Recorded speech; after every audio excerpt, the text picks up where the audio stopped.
in an alleyway in Elizabeth, New Jersey, and I'm gonna be honest with you, if you're in an alley somewhere, it's usually not a good sign, but this is the type of alley that when people walk down this alley, they get pretty excited, because this is the alley leading to the door, right back there as you see where it says enter, to Al Santillo's Brick Oven Pizzeria, which is arguably the best pizza in New Jersey, in the New York metropolitan area.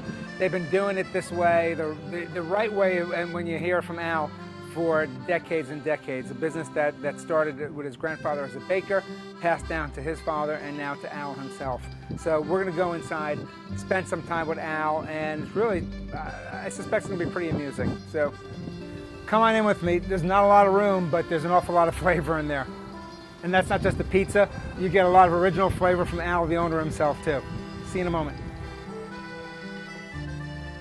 Hi again, everybody. This is Hank Zoner of the Grapes Unwrapped. If you live in New Jersey, you eat pizza. And if you want to eat really good pizza, probably the best pizza in New Jersey, arguably, you've come to Santillo's Brick Oven Pizza in Elizabeth. I'm here with the owner, the master, Al Santillo. Al, thanks for having us in. Well, thank you for coming. We appreciate it. It's you've been doing this for a while, a few years, right? I was born here. You were born here. You grew up in this building. In this very building, I've been here since I was born. Now, what's really interesting, as we were talking beforehand about your story, is you're not a pizza making family. You're a bread making family. So you came to this originally from bread making. Correct.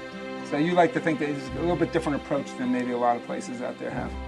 I consider myself a bread baker that makes pizza. Okay, and by most people's standards, really, really good pizza. You've won a few awards over the years. That's right. I think we know what we're doing.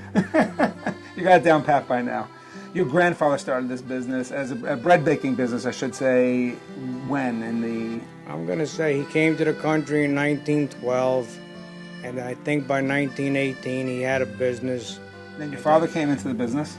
Well, my father always worked for his dad and his brothers. My father had two brothers, and they all worked there. And then came down to you? Well, my father started at this location in 1957. Thing is, they were crazy about this brick oven because everybody wanted their bread and pizza cooked in a brick oven because they thought it was healthy. They didn't want a metal oven, which they considered metal mouths. Interesting. Well, this oven was built between 1909 and 1912. Wow. Took 3 years to build the oven. Wow. Give us some pointers here on prepping, on dough prep. So you just pull this out, put it on the board. We're here in your modern addition to the building. The main building was built in the 1890s, and this modern addition was put in somewhere around 1910 to 1915 or so. I think 1909 to 1912, that's what it says on the papers over there. Okay, all right. So this is the modern edition. This is where you do your dough prep. He wants it to see prep. This is prep. This is a good workout, isn't it? Yeah. And this is the enjoyable part of the work. This is why I like being a baker. I like doing this part of the job myself. I don't want to turn this over to hired help. Because you've done it for a couple of years now. Yeah. And in the past couple of years, you figured out how to do it, yeah, and you know when it's just right, right? Yeah. Well, my father taught me all this. Yep. This reminds me of my father doing all this work. So we're here at a work table that's probably 100 years old at least. Yep. That rolling pin's got to be up there. The scale that you use to weigh and get consistency on your dough is got to be. Well, let's just say it's an antique. Yeah, let's just say that. But it works perfectly, doesn't it? It does. Yeah, my father, if he didn't give me his secrets, he would have died with them. And that's old school Italian. Yeah? He'd Well, die nice with I trusted you. Yeah. And he got a few recipes that really work, and that's what we do. We make less things, but we make them better. You came into this business in a flour bag. That's how we got. I came in a flour bag. The stork delivered you in a flour bag. No, I came in a flour bag. Somebody else came in a stork. So we're gonna go inside and then see the next stage of pizza. Now we're seeing the master at his best. He's gonna make a pizza because that's what I'm here for. I'm here to taste pizza, and we're gonna have a little bit of wine with it too. What you got going for you is that I'm over here buying all the ingredients. So this pizza that I'm making, yeah, I made the dough. You grated that cheese. I grated the cheese. And these tomatoes, the reason I'm making this is a nice pizza to have right now. These are some of the best tomatoes that I had over here in years and years. So you use these same San Marzanos for all your sauces, or? No, if you look in here, this pizza sauce that I have. Gotcha. This is the best pizza sauce that you're gonna get too. You see how beautiful it looks? It really is a nice, rich, dark color. And see the consistency? I'm not going to ask you what you put in there, because you're not going to tell me. Yeah. I had a lot of trouble to get this oregano too. I make a special trip to an undisclosed warehouse location in the port of New York in Newark, and I get the real oregano imported from Greece or Turkey. So when you started, how many different kinds of pizzas were you making? Well, first I'm going to tell you my grandfather's day. Okay. He made one size pizza. This was it. Okay. So we wanted a pizza. You got a pizza this size. That size. Might have been a tiny bit thicker. Okay. This is like, right here, this is as thin as you can make it. That's probably only a half a pound of dough right there. When that comes out, I prefer to make everything on the well-done side, because if not, it's not going to have enough body.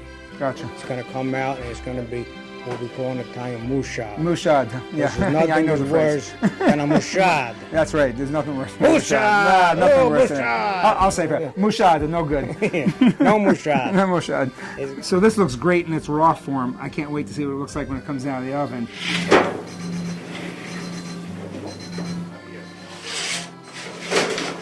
Now I'm going to check it. See how it looks. This is how you inspect it. See how the bottom looks? Yep. It really, that's perfect. It can't be any better. Can you see that? Yeah. It sounds good. Yeah. Hear that? Yep. Yeah. Beautiful.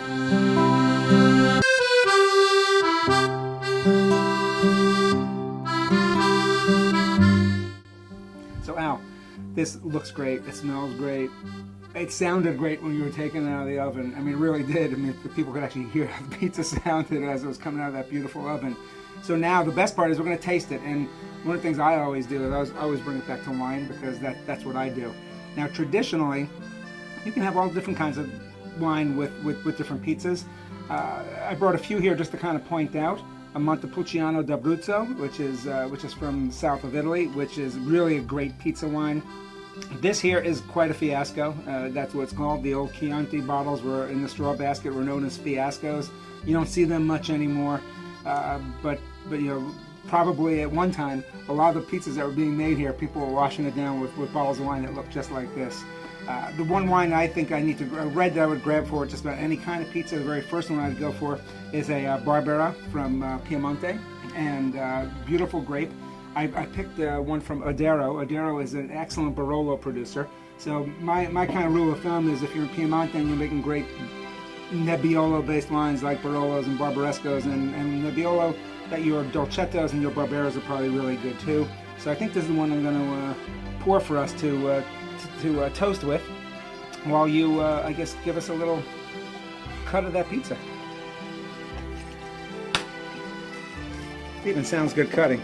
And I don't need to put anything on this pizza except my mouth. So,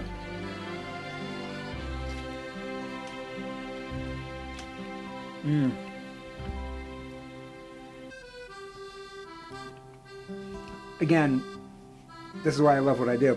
That's great because it has just the right amount of chew to it, but it's also got it's nice and crisp. That semolina gives it a nice little mouthfeel to it as well.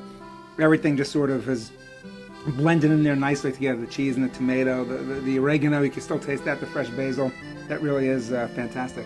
So Al, this has been great. I'm actually honored to have been able to not just spend time with you, but to be behind your counter, to be in front of your brick oven, to be in the back where you're cutting the dough. Yeah. So because your name is known. If people eat in New Jersey, they're seeking out good food, they're seeking out tradition, they know Santillo's. So again, thank you so much. I'd like to do a little toast to you. Salud. Salud. I agree with you. And Centon. This is Hank Zona from the Grapes Unwrapped.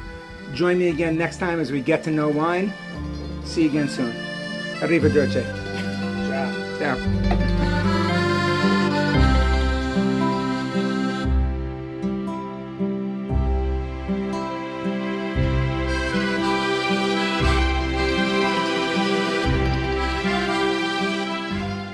I said, I could tell you everything I know, but you're still 40 years behind me. How's that helping you? He goes, yeah, yeah. Let you make the pizza.